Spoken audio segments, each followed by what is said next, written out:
everybody, it's Det the Mudkip. I'm back with a video that's a little different than my usual content, but it's still Pokemon content nonetheless. By now I'm sure everyone's heard the announcement from Pokemon Day, and they've announced another Pokemon Legends game.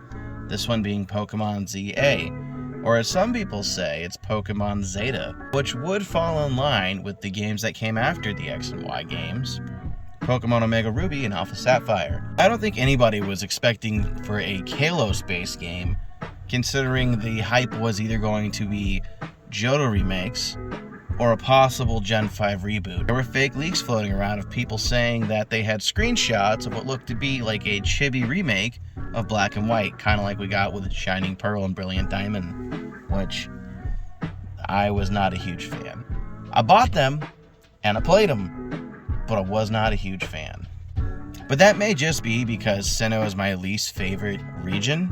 Out of all the games, if I had to rank them before Gen 7 in Alola, I'd say Gen 4 was like my bottom point. And no, I'm not talking about Heart Gold and Soul Silver. I'm talking about Diamond, Pearl, and Platinum, which I know that's pretty controversial, as I know that's a lot of people's favorite generation.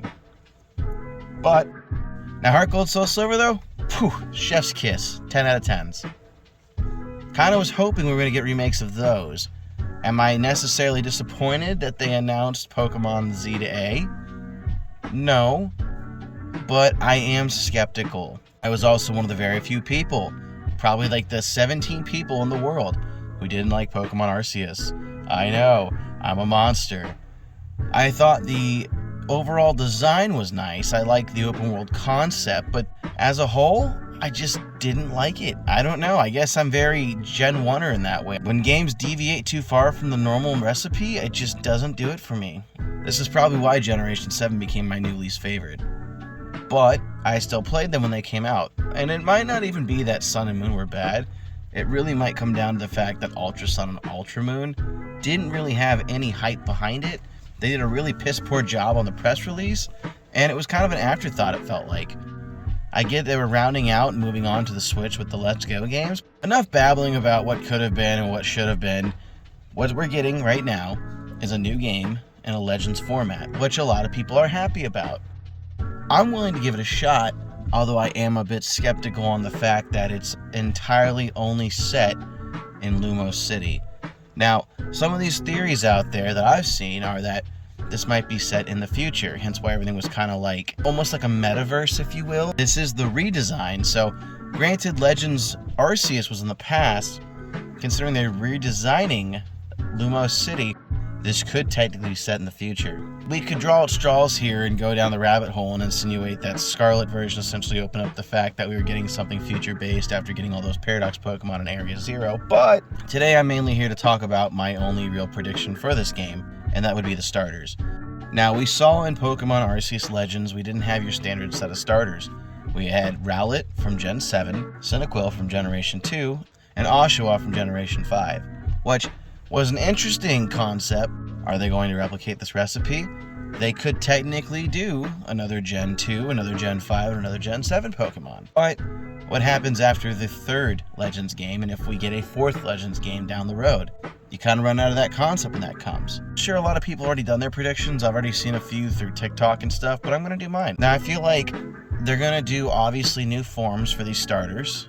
Granted that it's either going to be based in the past or the future. We'll get kind of an altered version like we did with the Hisuian forms of those three starters. Out of all the starters, I think the starter that needs the biggest redesign would probably be Popplio, the Water Seal from Generation 7. As his main form, he's cute, but as he evolves, he turns into this mermaid of such, and everybody who knows starter stats knows that you only have a 25% chance of getting a female. So if you get a male Popplio, he evolves into what looks like a very feminine Pokemon, which, I'm not sitting here taking digs at it, but the design didn't really seem to work. Now, I did raise one to complete the dex, but my first choice was Litten, personally. Why I bring him up, though, is I feel that it's very possible that he could be one of the three starters in the next Legends game. Now, is it guaranteed? Not necessarily. Imagine that it's very possible. Instead of giving new forms, we might get Mega Evolutions, which they did show the Mega Evolution symbol at the very end of the trailer. But we're going to go with the forms for now, and then we'll talk about the possibilities of other Pokemon and Megas and such. Assuming it's going to follow the same recipe as the last Legends game, which Pokemon's known to do, I think our water type will be the Water Seal from Gen 7, Popplio. I think our grass starter will be Chikorita from Gen 2. I personally love all Gen 2 starters the same, but I know that's not unison across the board. A lot of people say that Chikorita is the worst, has terrible stats, and essentially Meganium really ain't shit. And if you look at it in the long run, to be fair, its design does feel like it's missing something in its final evolution, but it doesn't mean it's bad. So with the water and the grass covered, now we need to look for a fire Pokemon. We could go Generation 5 and follow the same pattern as Arceus did and pick Tepig. Personally, I think a Emboar Mega Evolution would be fantastic. I also wouldn't mind the Meganium Mega Evolution. But again, we don't know if we're getting Megas. Let's just assume we're getting new forms. Let's assume that we're not going to follow that pattern that Arceus set. And out of all 9 generations, we can do essentially any of the starter Pokemon. Granted, unless they release another line of Mega Evolutions for a set of starters, the only Pokemon in the starter sets to get said Megas were Gen 1 and Gen 3. And truth be told, we won't really know until we get closer to the game's actual trailer. All that was a teaser. We need an actual trailer for it. I'm sure as news develops on this, we'll see some new Megas. I also believe that this won't be releasing on the Switch, but this will be releasing on the Switch 2, because there's rumored that Nintendo Switch number 2 comes out sometime in September of 2024. It'll be interesting to see. What do you guys think? Why don't you comment down below and let me know what you think the 3 starters will be. Maybe we're overanalyzing this and it'll literally just be the Kalos starters. I mean, would that be so terrible? Who doesn't love Greninja? That's it. That's all I gotta really say on this one.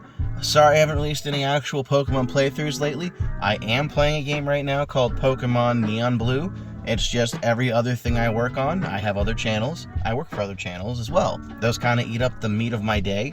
Considering I work for 3 other channels, not that you shouldn't subscribe because Pokemon is a passion of mine. I just don't get a lot of free time to work on this. Thanks for watching, and don't forget, you gotta catch 'em all.